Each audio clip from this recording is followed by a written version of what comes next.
you know, it's like stabbing them in the back every time we play a song. They do not feel comfortable playing because they don't hear pitch, the pitch as well. ¿Otra vez,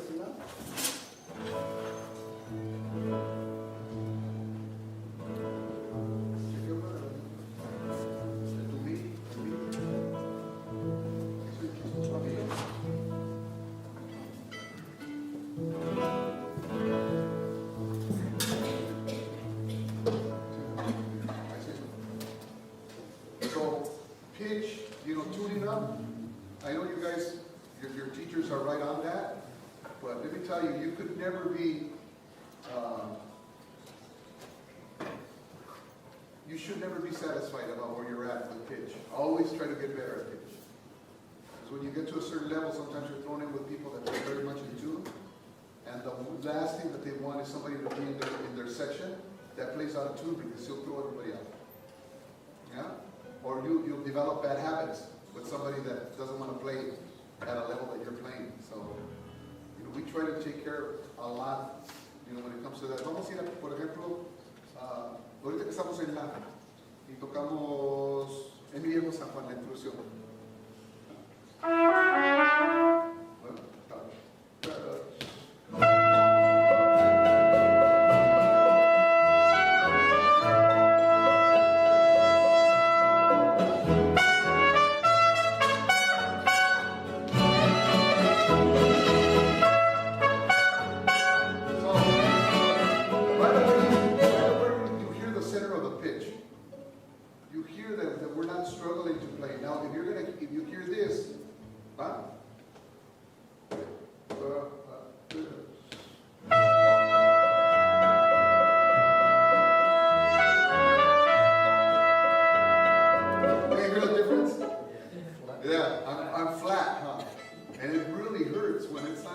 Bueno, when it's out of tune, you hear this tension.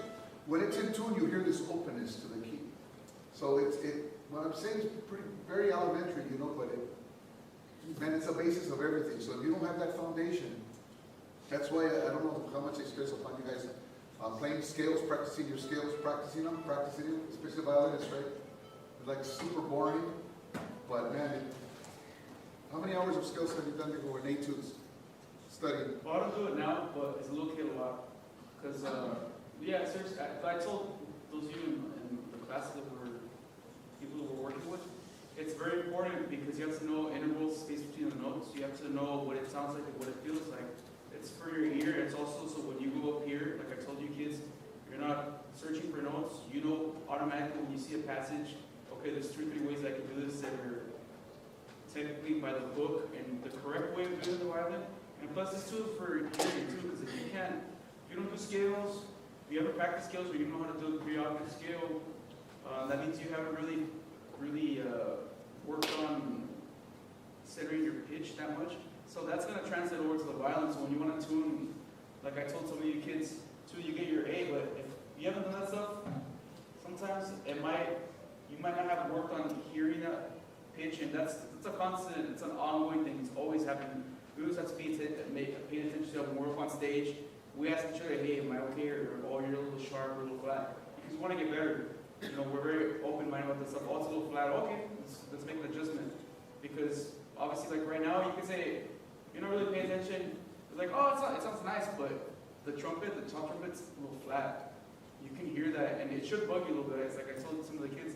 Basically, if you haven't done those type of things, when you actually want to tune your instrument, you might not be able to tell if it's out of tune. So if you're like this, I'm ready. Obviously, it's out of tune, right? You have to listen to what it sounds like when it's in tune.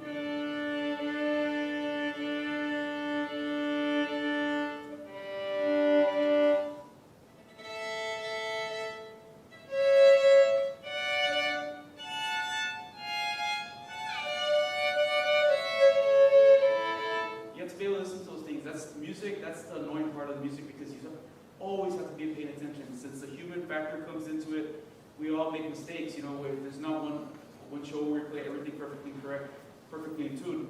But that's why it's an ongoing thing. You always have to pay attention to it.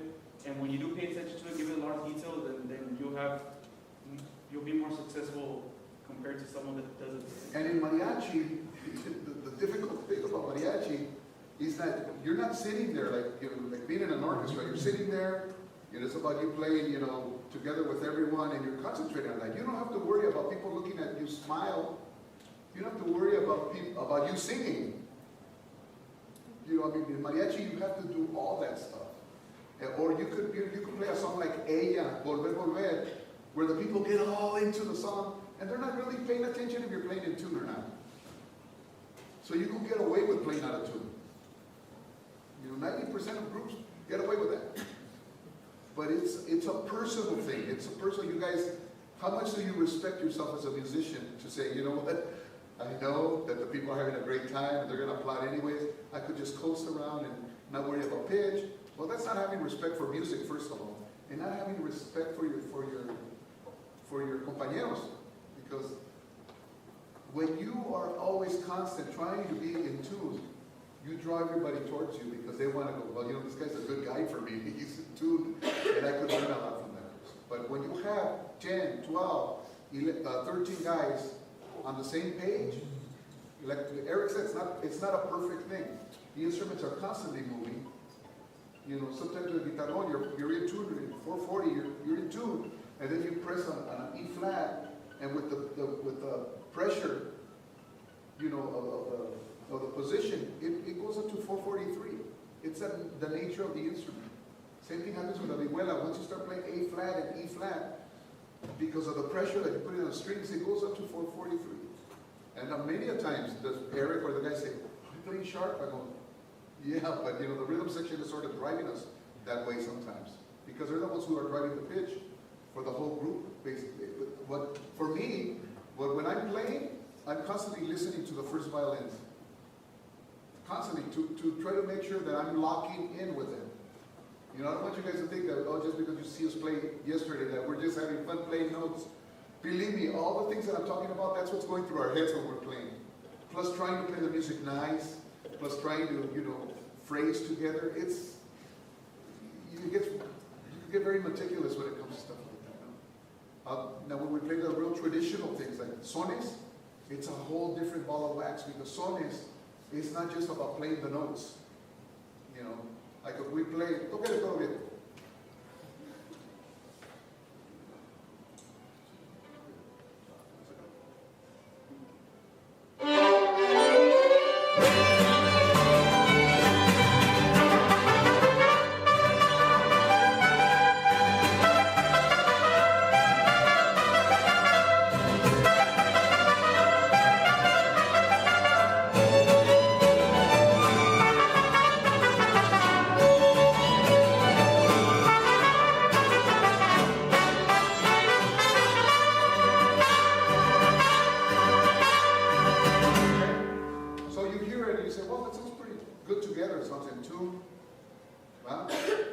Trumpet players, look at the difference now how we're going to play right now. Okay? Try to hear the difference of what you just heard and what you're going to hear now. Toquen otra vez. No corten la primera nota. Da, da, da, da, da, da, da.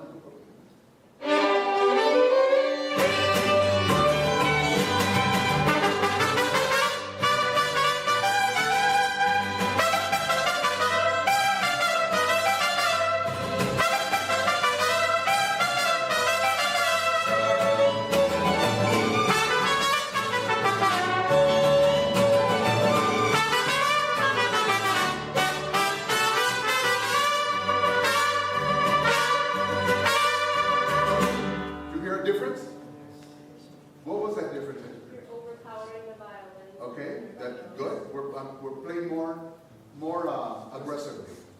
But what did you hear the difference as far as the style of play?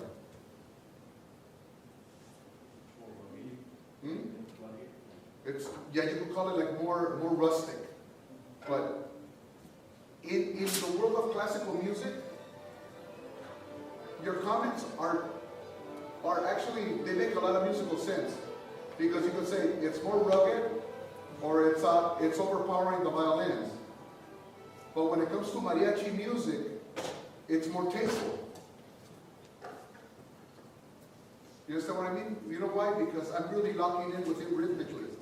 And I'm sort of playing aggressively so everybody could go get into more of the style of playing this song. So when we play, toca Chuy, without the bass.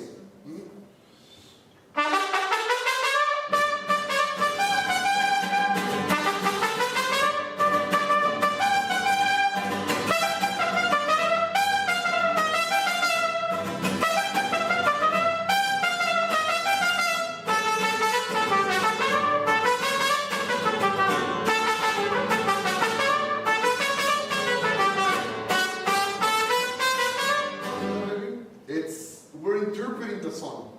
I'm not just playing 8 notes parejito, balanced, not rugged, just clean. That's not mariachi. Mariachi es alma, es espíritu, es el sabor. And sometimes when we play sones, it's very hard to play a son super clean. Why? Because the style sort of dictates for us to use a lot more bowing. The bowing's more aggressive. Toque un poquito. Ba, ba, ba, ba, ba, ba, ba, ba, ba, ba, ba, ba. Toquen eso. Ba, ba, ba, ba, ba, ba, ba, ba.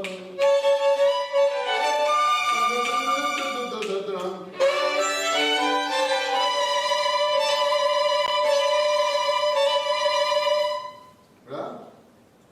It's aggressive and it's in tune, but there's a certain thing to it. I want you to hear again like the way we played from the beginning, the trumpets, how we played with them the first time that we played it, okay? Otra vez, okay?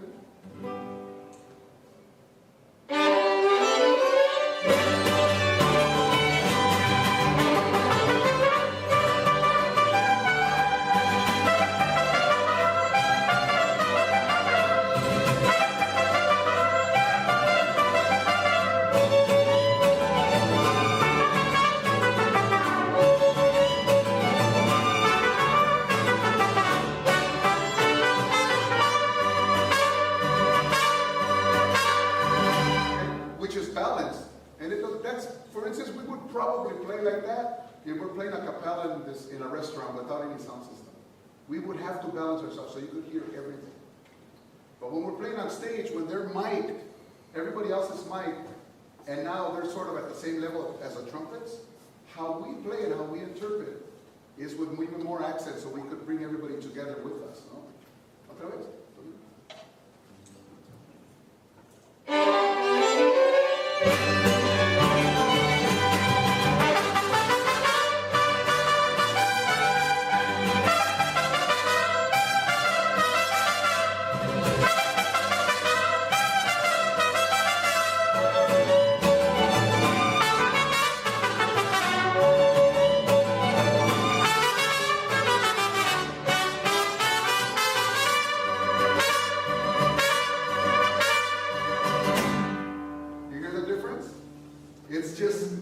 Es como que es más sabroso because we're really making more of an impact with when it comes to the accents of a song. Right? And that's what really drives when people listen to sones, especially when you're in Jalisco, when you're in places that people have heard sones all their lives.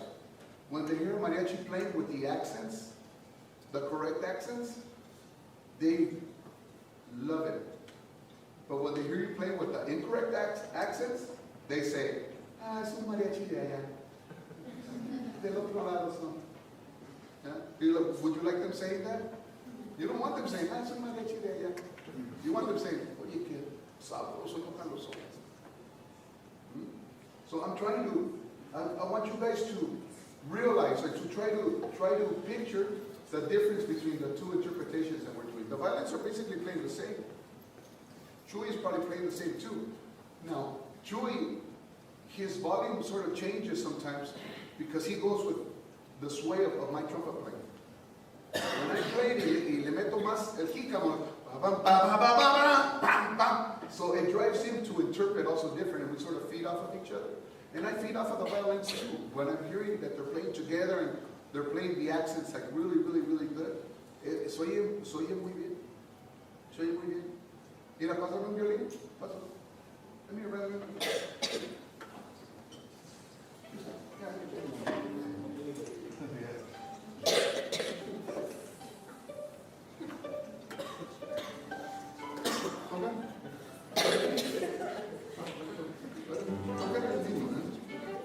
¿Le vamos a sacar la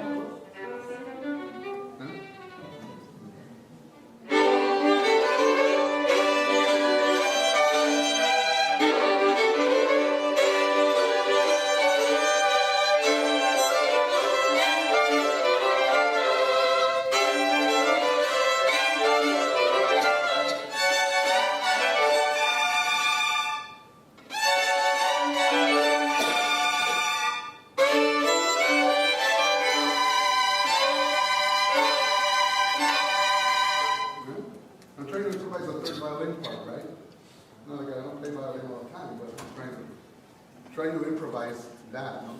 So if I tell Joaquin, toca tercera tú, ¿verdad? I'm going to play first, he's going to play third, huh?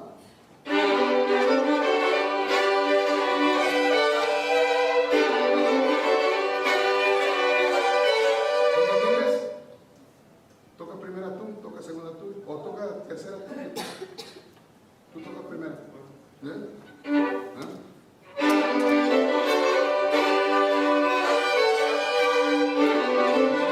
O sea, this traditional stuff, we play first, second, or third, first, second, or third, first, second, or third. Even if we didn't practice it, we already hear the harmonies in our head. It's not, because if we learn song by song, believe me, you'll be very, very much behind. Right now what your teachers are giving you are the foundations to get you to that next level. But the only people that can get you to that, besides your teachers, are you yourselves, and saying, you know what, I still have a lot to learn to get to that level. ¿Verdad? Si yo digo, ahí vamos a tocar el rey en do. ¿Ah? ¿De ahí? ¿Tú, tercera tú?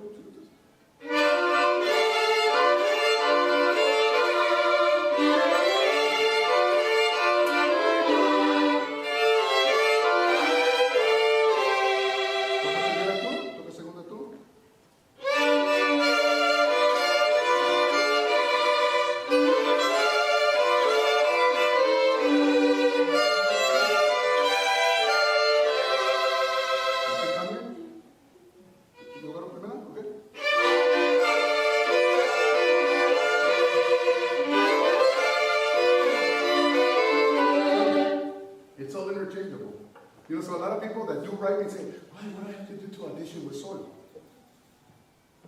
I don't know. I mean, you just can't come and learn something that you already know by memory. You have to come and you have to, we'll put you on the spot, we'll take you in the back, and they're usually like, a ver, vamos a tocar, we improvise something, a ver, toca segunda, oh, I only know first. Well, that's like the first sign, that's not like the first sign of saying, okay, he doesn't have a lot of experience, right? But, like, I was telling some of you kids yesterday, there's one thing that's like, what did I say yesterday? I don't know if it was yesterday or the day before. I said when we do stuff in Sol de Mexico and majority of other groups that we've been in, you do everything by ear. So you wanna, some of us are a little faster than others, whatever, but we all take our phone, we learn stuff, you know. That's a part of the essence of mariachi. Apart from that, if you're a violinist, you're not a one-trick pony that just, I only play first. Because when you go to LA and you go to a job, they might say, pues toca la segunda. Más toco primera, entonces vas a estar bien perdido. You know? No, that's one thing. When I came into Sol de Mexico, he was Joaquin was in charge of the violins. He played first, and I came into the group. And at the restaurant, I'd play second or whatever. At the shows, I would play third. And then they said, okay, now play this, play that. And I would ask him. I would go to his house because I was very dedicated. I would go to his house. Hey, this song, on the breaks, like we actually played. He's my nephew. If he didn't want to go to his house, he didn't have to go to his house. Not even because I wanted to, because I want to learn stuff, but I don't want to be lost. You know, because I started with classical music, and I was like the melody of playing Mariachi Sol, playing the first of all, trying to play out and trying to play in tune. Otherwise, it's the melody, that's very easy. It's more tricky when you start playing like segunda, tercera. So I'd go with him, we're studying the breaks, tape three songs a break, or go to his house, you know, tape about 4 or 5 songs. I would go over them. So that now, thanks to that, from his help and help from my uncle or for other people, and then it helped me develop an ear for mariachi. So if someone says, hey, play third, okay, I'll play third. Play second, I'll play second. It's fun. And I prefer to play second and third because I don't have to worry about playing the first and being up here and worrying about the intonations like that. That's the harder part about it. But there's 2 things I think as a violinist is essence of mariachi. You have to have an ear to pick up the stuff. You have to work on it to try to develop it. Some just have better ears than others, whatever. As long as you learn it and get the job done, that's all you need. The other thing is too, is being what they call cordero. You could say like, oh, that guy plays bomb, well, he must play it first. No, like some of the best guys in LA. One of them that I look up to a lot besides him, because he plays very well. His uncle plays well. There's this other man in LA, he plays really well. You ask him to play first, second, third, apart from playing well, he has an ear and he plays all things. So you want to make sure that you do that too. That's I only play first. I only play from 5th position and above. Make life easier yourself for other things too, because play third and you can be like half a seat playing and you're playing the tune. Por ejemplo, Joaquín, él entró cuando estaba yo con mi familia, estábamos trabajando con los galleros.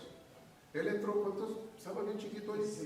He was like 16 years old when he started playing with us, with the family. Pero también, ¿cómo sentías tú? Bueno, porque sus tíos son mariacheros, papá, también, o sea, ¿te pusieron todo el papel?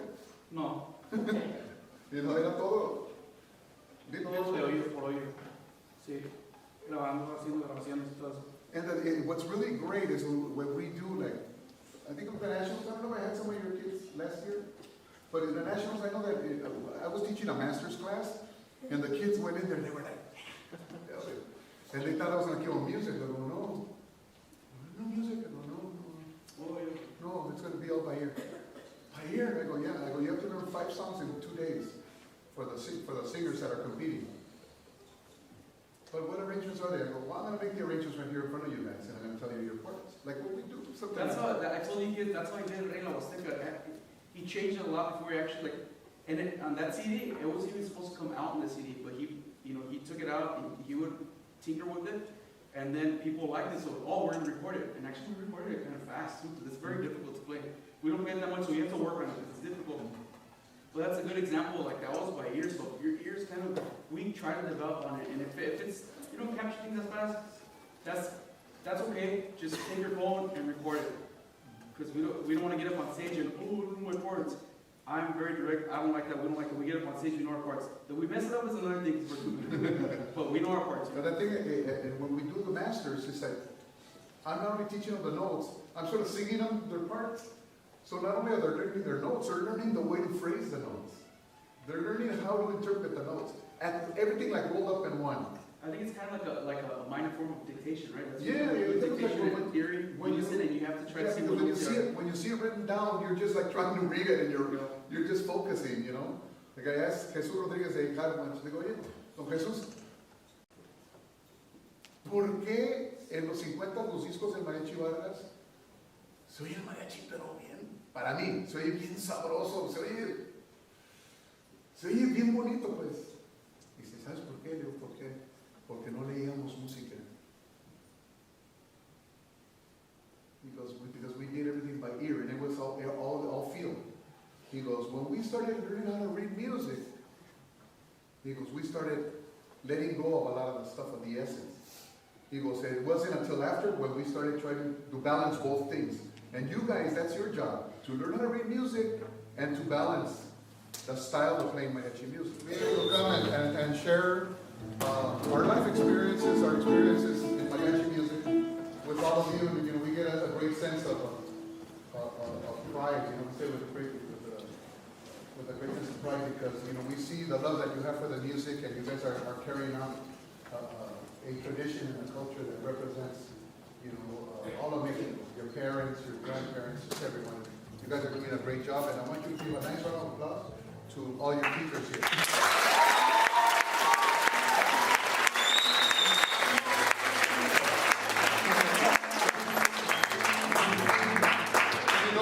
You notice I'm addressing you guys right now, but the bass player and the vihuela player, they're tuning, right?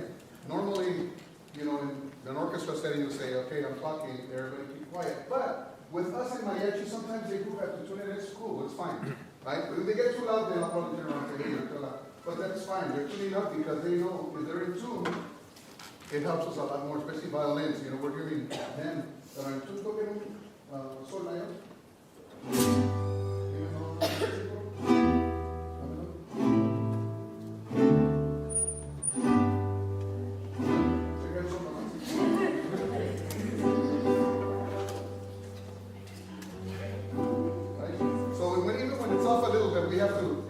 You're off a little, right?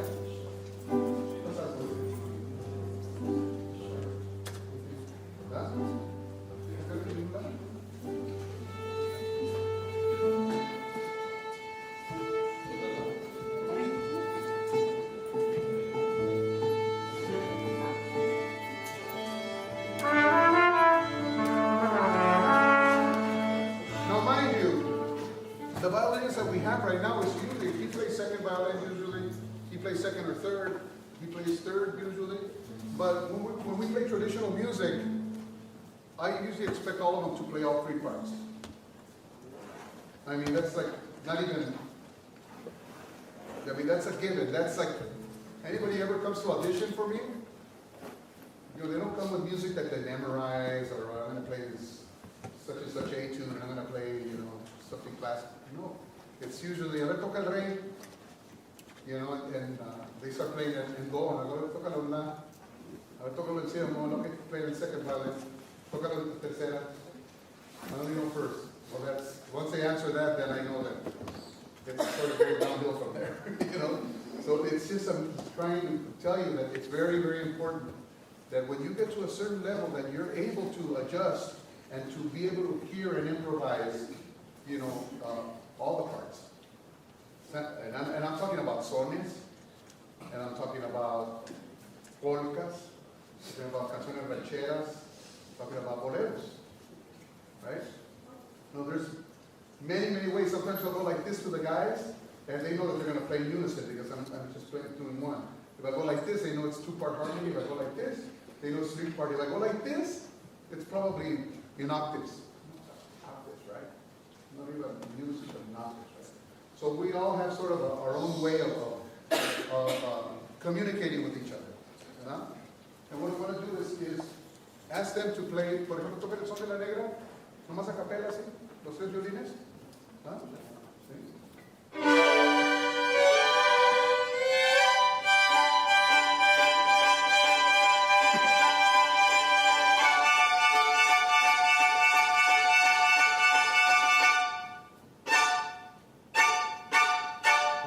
So they're not hearing a bass line, they're not hearing the rhythm section. They're hearing everything already up here. You understand what I mean? And they have a certain way of playing, a certain style of bowing. Now, toca segunda tú, toca primera tú, toca tercera tú. I'm going to shift them. ¿No?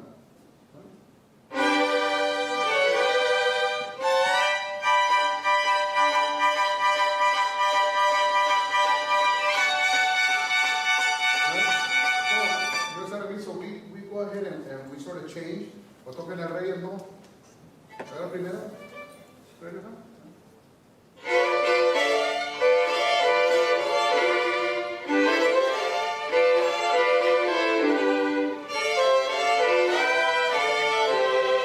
¿Vale? Toca primera tú, segunda y tercera tú.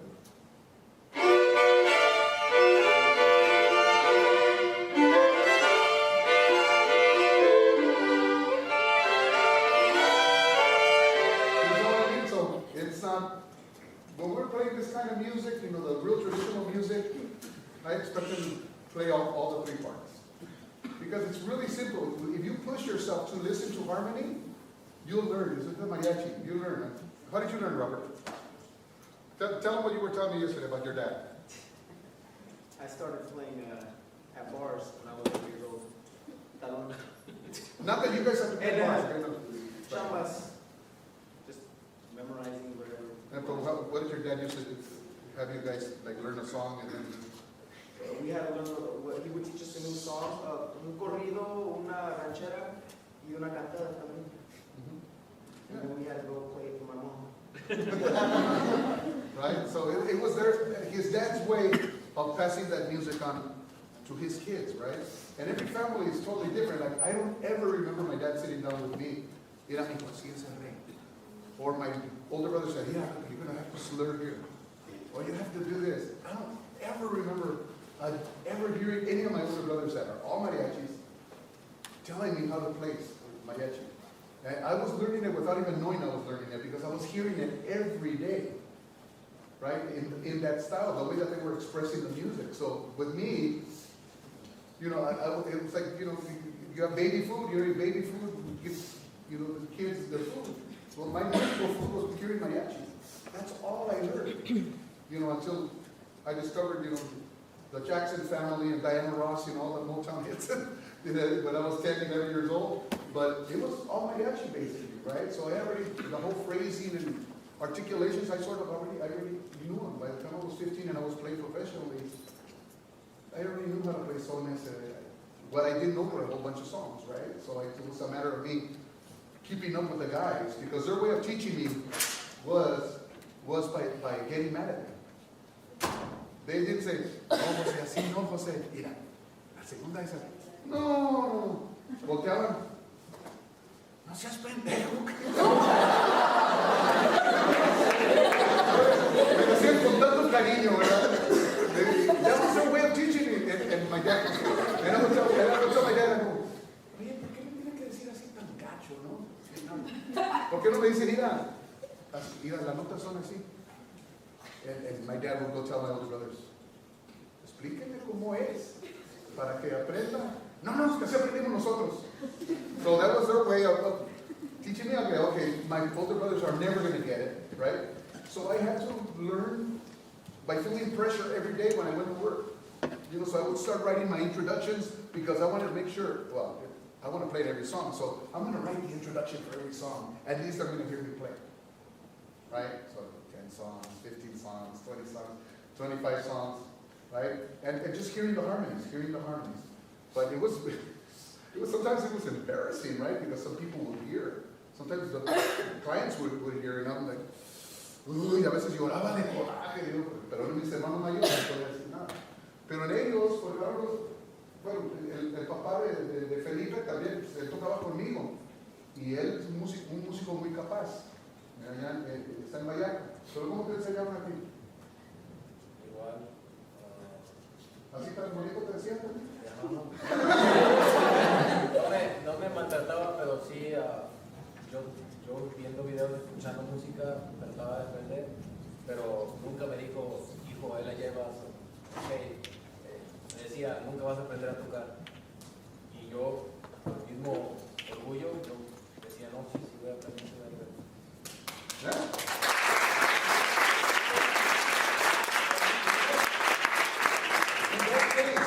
In that case, he turned like sort of negative into a positive. I did the same thing.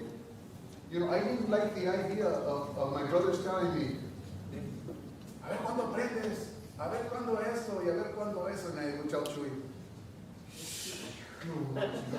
unos 2, 3 años yo les voy a decir a ellos lo que van a tener que tocar. And yeah, so I got out of high school. By the time I was 21, I was writing everything for my older brothers. Al rato me hablaban, la cuarta cuerda del violín. Even when I put Sol de Mexico together, my brothers Mariachi, they would call me, hey, we don't know the third violin part. What's the part? Yeah, it's esta nota. And I pride myself on that. By the time I was 21, I was already conducting those groups, But what made me learn like that was, hearing those beautiful phrases by my brothers. But we always try to make negatives into positives. So don't let yourself get down because if somebody tells you, well, I don't like the way you play it. Well, if you don't like it now, you'll like it someday, right?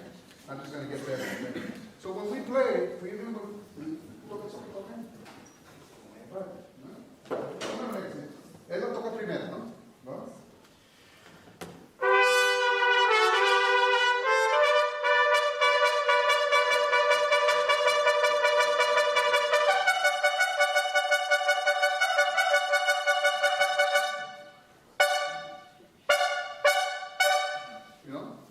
No estamos viendo, it's not like, oh my God, I had to follow. No. Yo voy a tocar primero.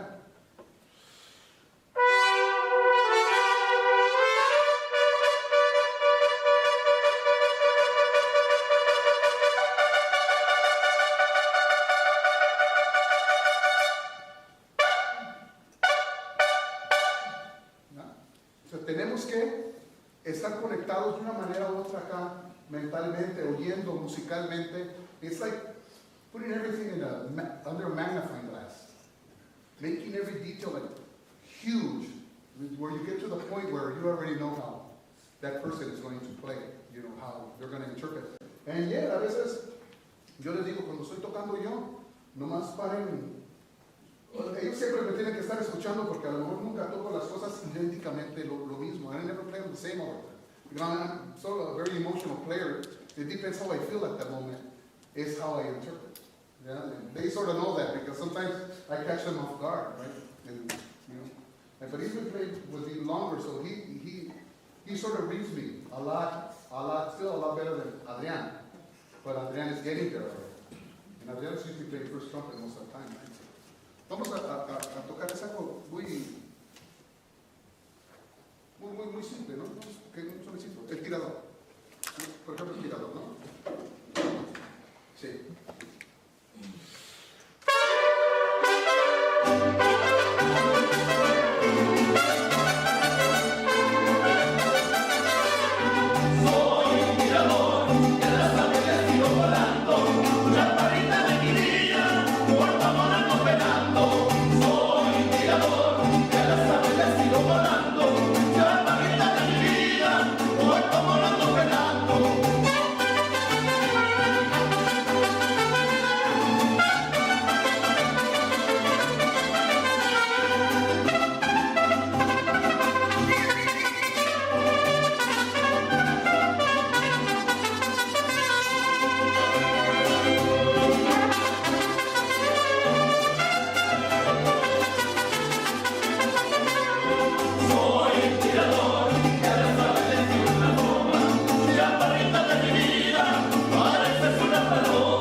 For those of you that were looking at me playing at the ending, I went like this to Jorge to let him know that I was going to play an octave higher at the end. Da, da, da, da, and he shifted his to the other inversion on his part. Not everything that we play when it comes to this traditional stuff, not everything is identical.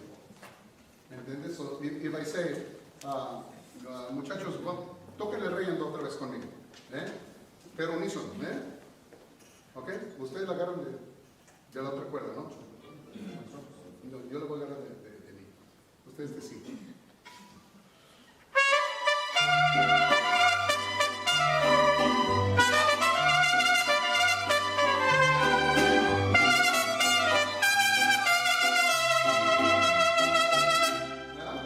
So, si somos dos trompetas, ya la van a tocar a tres cuerdas ellos, ¿verdad? A dos trompetas, a tres cuerdas.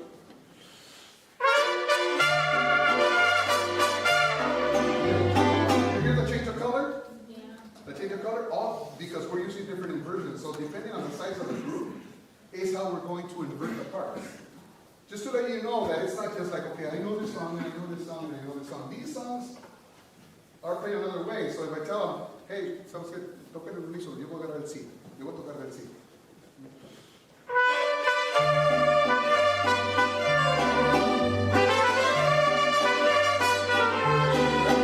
So if I'm a trouble player that doesn't feel really good, his hip doesn't feel that strong that day, and I don't want to play it that high, I need to know both parts. So and they need to know both parts so they will be able to switch and we protect each other. ¿Entienden? A lo que voy. So what your teachers are doing is awesome because they're giving you that foundation, music, and maybe, I don't know, they probably do go over theory with all of you for you guys to know your scales and maybe your arpeggios and how it all works. But yeah, when you get to a certain point where you say, I really want to play in a more professional group or this or that, this is what you'll come across when you get to a group. Ese desde chiquillo también aprendió a acordear. I don't think somebody ever told him, mira, la cuerda es así, la cuerda es así. I don't think that ever happened with him. I think he was just, as a little kid, he was already hearing it. Oye la primera, oye la segunda, oye la tercera. Now he started, on my foundation program, he tenía 10 años, ¿cuántos? He was 8 when he started, with the Heritage Society, my foundation. But I remember him as a kid. Le decíamos el grillo, porque cantaba bien alto, así como grillo.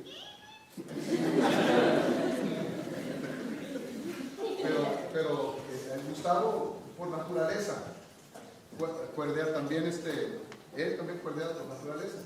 Fernando, él ha aprendido a cuerdear porque ha sentido la presión de aprender a cuerdear, ¿no? Like his upbringing is different than most of ours, right? Yeah. Tell him a little bit about your upbringing, a little bit.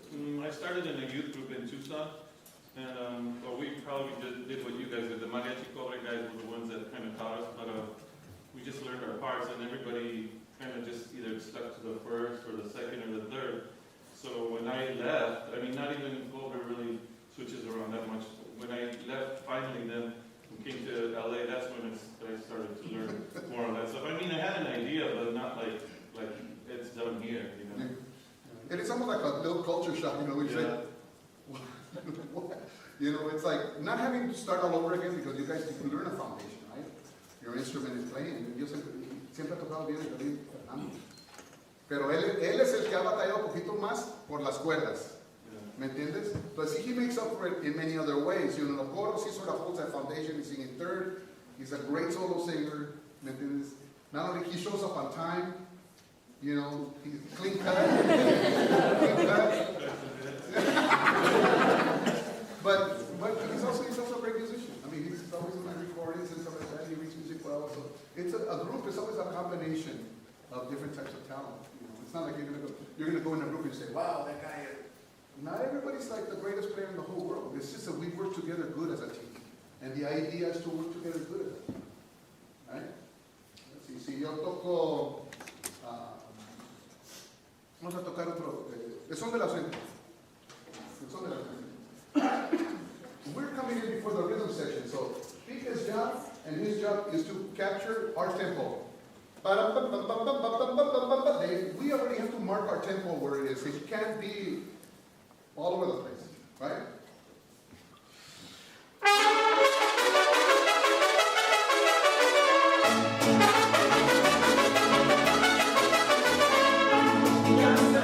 Right away, maybe cut up together. Right away, they locked into our tempo. Now, if we change the tempo, and the guys know that if I'm playing, the tempo's pretty much going to be steady. But if I, which is rare that I play solos like super slow, but if I decide to play slow or very fast, they have to react to me, right? Pues les voy a cambiar el tiempo del mismo sonero. ¿Me siguen?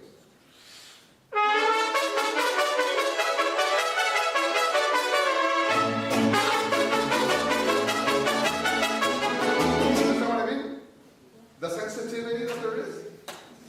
I didn't have to tell them, hey, we're dropping it down to 120 or to the metronome marking. No, it's that the sensitivity that we have for each other as musicians.